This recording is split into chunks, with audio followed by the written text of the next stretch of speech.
आज पढ़ते हैं आपका trade receivable and trade payable. ठीक है, ट्रेड रिसीवेबल्स क्या होते हैं? देखो, ट्रेड रिसीवेबल का मतलब होता है जो अमाउंट बिजनेस को या फर्म को रिसीव होनी है। क्यों होनी है भाई?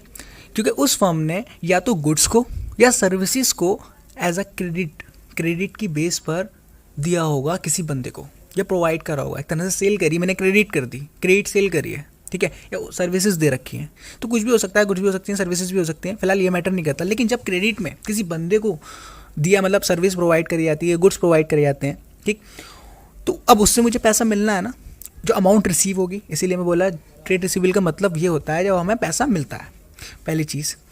अब ट्रेड रिसीवेबल जो होता है ना, दो तरह का होता है। ठीक, पहला आते हैं डेटर। डेटर कौन होते हैं? डेटर का मतलब होता है वो पर्सन, वो शख्स जिसको फर्म उधार माल बेचती है।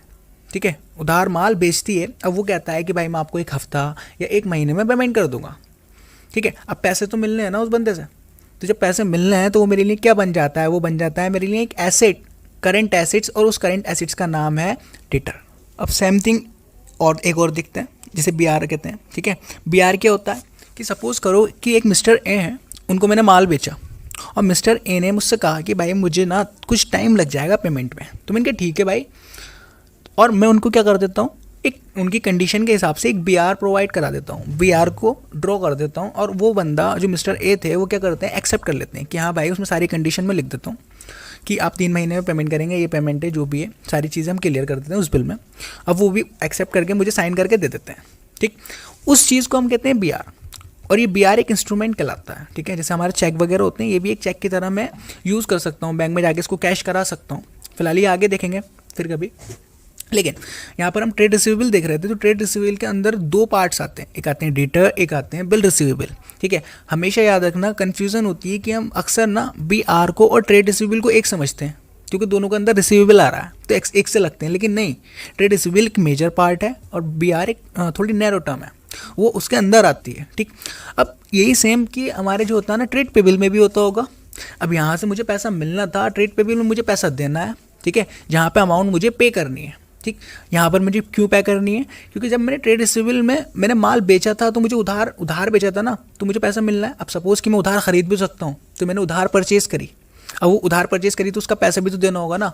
तो यहाँ पर ट्रेड पेबल्स बिल्कुल सेम, कि अभी जो हमने सारी चीज़ें के लिए देखी वही उल्टा कर देते हैं। ट्रेड पेबल में मुझे पैसे देने हैं, किस चीज़ के? या तो गुड्स के, सर्विसेज के, जो भी प्रोवाइड करा होगा सामने वाले ने मुझे, उस हिसाब से। इसके अंदर भी दो चीज़ आती हैं, इसमें आते हैं क्रेडिटर एंड बिल्स पेबल।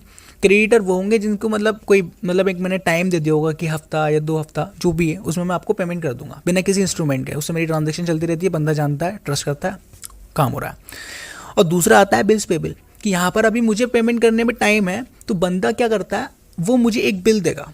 ठीक है, उसके लिए तो बी आर होगा, क्योंकि उसको तो पैसा मिलना है, यहाँ पे तो मुझे पे करना है ना। तो जब मुझे पे करना है, वो मुझे एक बी आर ड्रॉ करेगा, और मैं उसको एक्सेप्ट करके उस बंदे को दे दूंगा। ठीक है, जो भी हमारी कंडीशन तय हुई होंगी कि कब मुझे पेमेंट करनी है, कितनी पेमेंट करनी है, वो सारी बिल में होंगी, वो मैं एक्सेप्ट करके उसको दे दूंगा। तो वो मेरे लिए एक सरदर्दी बन गई ना, कि मुझे देने ही देने बिल्स पेबल है, क्योंकि पे करना है ना मुझे। जब इन दोनों को कलेक्ट करते हैं तो हमारा बनता है ट्रेड पेबल्स। क्लियर?